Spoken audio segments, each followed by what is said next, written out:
Next question వచ్చేసి భారతదేశంలో మానవ జంతు సంఘర్షణను రాష్ట్ర నిర్దిష్ట విపత్తుగా ప్రకటించిన మొదటి రాష్ట్రం ఏది అని చెప్పేసి అడుగుతా ఉన్నాడండి.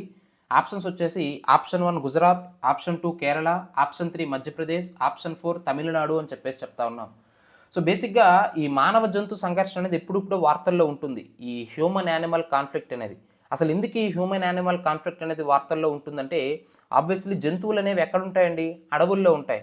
కానీ మనము ఈ డెవలప్‌మెంట్ అని చెప్పేసి, ఈ ఇండస్ట్రియలైజేషన్ పారిశ్రామికీకరణ అని చెప్పేసి అడవుల్లోనికి వెళ్లి ఈ వివిధ రకాల ఇండస్ట్రీస్‌ని స్థాపించడం వల్ల అడవుల్లో ఉండాల్సినటువంటి జంతువులనేవి మానవ నివాసాలు ఉన్నటువంటి ప్రాంతాల్లోనికి రావడం అనేది జరుగుతుంది.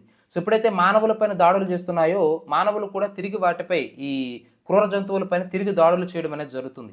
సో ఇలా మానవ జంతు సంఘర్షణ అనేది నిరంతర ప్రక్రియగా ప్రధానంగా ఈ కొండ ప్రాంతాల్లో ఉన్నటువంటి ప్రజలతో ఇంకా ఎక్కువ ఇబ్బంది అవుతుంది ఈ జంతువులతో. సో ఇలా మానవ జంతు సంఘర్షణ అనేది మాక్సిమం చాలా మన సౌత్ ఇండియన్ రాష్ట్రాల్లో అయితే చాలా ఎక్కువగా మనం చూస్తా ఉంటాం.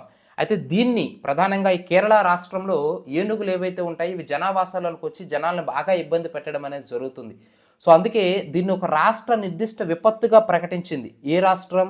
కేరళ రాష్ట్రం. సో భారతదేశంలోనే మొట్టమొదటిసారిగా మానవ జంతు సంఘర్షణను రాష్ట్ర నిర్దిష్ట విపత్తుగా ప్రకటించినటువంటి రాష్ట్రం ఏమిటంటే కేరళ రాష్ట్రం అనే విషయాన్ని మీరు ఇక్కడ ప్రధానంగా గుర్తుంచుకోవాలి.